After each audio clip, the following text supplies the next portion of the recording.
জাহান্নামীরা উত্তর দিবে ক্বালু লাম নাকু মিনাল মুসাল্লিন, আমরা নামাজ পড়তাম না। তাহলে জাহান্নামের এক নাম্বার উত্তর দিবে নামাজ পড়তাম না।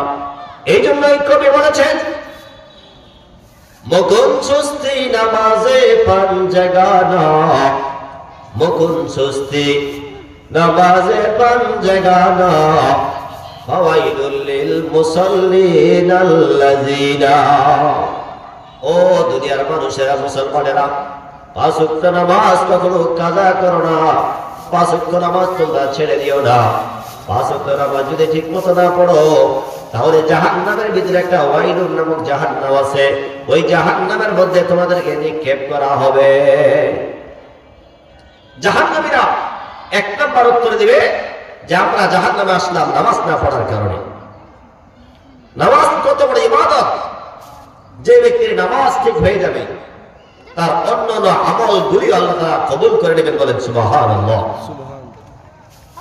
নামাজ এমন একটি ইবাদত, আল্লাহ তাআলা বলেন ইন্নাস সালাতা তানহা আনিল ফাহশাই ওয়াল মুনকার, নিশ্চয়ই নামাজ মানুষকে সকল প্রকার অন্যায়, ফাহিশা, অশ্লীল কাজ থেকে বিরত রাখে। এই জন্য ঈমানদার ব্যক্তির জন্য 4 নাম্বার বৈশিষ্ট্য হলো নামাজ আদায় করবে ঈমানদার ব্যক্তি যারা, আল্লাযীনা ইউকিমুনাস সালাহ ওয়া মিম্মা রাযাকনাহুম ইউনফিকুন। 5 নাম্বার বৈশিষ্ট্য হলো ঈমানদার ব্যক্তির কাছে যখন কোনো সম্পদ আসবে, ওই ঈমানদার ব্যক্তির সম্পদগুলি সে ব্যবহার করবে একমাত্র আল্লাহ তাআলা রাজি এবং খুশি করানোর জন্য। সঠিক কাজে সে ব্যবহার করবে। অন্যায় কাজে কোনো সময় মুমিন বান্দা তার সম্পদ ব্যয় করতে পারে না, বলেন ঠিক কিনা? এই ব্যক্তি যখন 5টা গুণ হাসিল করবে, 1 নাম্বার গুণ হলো যদি আল্লাহ তাআলার কথা শুনে তাহলে তার ঈমানটা, তার অন্তরটা কেঁপে ওঠে। 2 নাম্বার হলো কোরআন তেলাওয়াত শুনলে তার ঈমানটা বেড়ে যায়। 3 নাম্বার হলো যে কোনো কাজ করবে আল্লাহ তাআলার উপরে ভরসা রেখে করবে। 4 নাম্বার কাজ হলো ওই ব্যক্তি সব সময় নামাজ পড়বে। 5 নাম্বার কাজ হলো তাকে আল্লাহ তাআলা যেই পরিমাণ সম্পদ দিয়েছিল ওই সম্পদগুলো সেই ব্যক্তি ভালো ভালো কাজে ব্যয় করবে। এই 5টা গুণ যে ব্যক্তির মধ্যে থাকবে, আল্লাহ তাআলা বলেন উলাইকা হুমুল মুমিনুনা হাক্কা। এই বান্দাটার মধ্যে যে 5টা গুণ পাওয়া গেছে, এই মুমিন বান্দা, খাঁটি বান্দা, এই লোকটাকে আমি আল্লাহ তাআলা মুমিনের সার্টিফিকেট দিয়ে দিলাম। যখন আমি আপনি মুমিন বান্দা হয়ে যাব, আল্লাহ তাআলা বলেন ও বান্দা তুমি যখন মুমিন হয়ে যাবা তখন তুমি 2টা হাত উঠাইতে দেরি হবে, তোমার দোয়া কবুল করতে আমি আল্লাহর জন্য দেরি হবে না। মান্না গঞ্জম দরজাবে নয় আসমা, লেখে গঞ্জম দর কুলুবে মুমিনা, লা ইলাহা ইল্লাল্লাহ,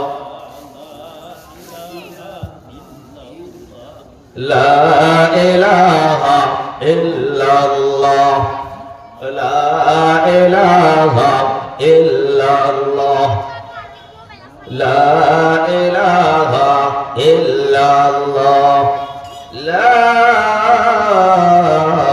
ইলাহা ইল্লাল্লাহ, মুহাম্মাদুর রাসূলুল্লাহ সাল্লাল্লাহু আলাইহি ওয়াসাল্লাম। মুহতারাম হাজিরিন, বলতেছিলাম মুমিন বান্দা হয়ে গেলাম। 5টা বৈশিষ্ট্য যখন অর্জন করতে পারলাম তখন আমার আপনার নাম হলো মুমিন। কার খাতায়? আল্লাহর খাতায়। আল্লাহ বলেন ও মুমিন বান্দা তোমার কোনো ভয় নাই, তোমার কোনো টেনশন নাই, কারণ তুমি এখন মুমিন বান্দা হয়ে গেছো। ওই মুমিন বান্দার জন্য আল্লাহ তাআলা বলেন সারে দুনিয়া হো মুখালিফ कुछ नहीं नुकसान है, डर नहीं कुछ गम नहीं है, जब मेरा रहमान है। ওই বান্দার কোনো ভয় নাই, কোনো চিন্তা নাই, কোনো টেনশন নাই, কারণ ওই ব্যক্তির অন্তরে আল্লাহ তাআলা আছে।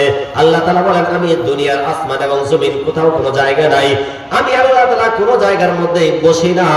আমি আল্লাহ তাআলার আসন হলো মুমিনের কলব। মান্না গঞ্জম দর জমিন আসমা, লেকে গঞ্জম দর কুলুবে মুমিনা। মুমিন বান্দার কলবের মধ্যে হলো আমার জায়গা। এই মুমিন বান্দাকে আল্লাহ তাআলা বলেন আমি তিনটা পুরস্কার দিব। তার মধ্যে এক নাম্বার হলো লাহুম দারাজাতুন ইনদা রাব্বিহিম।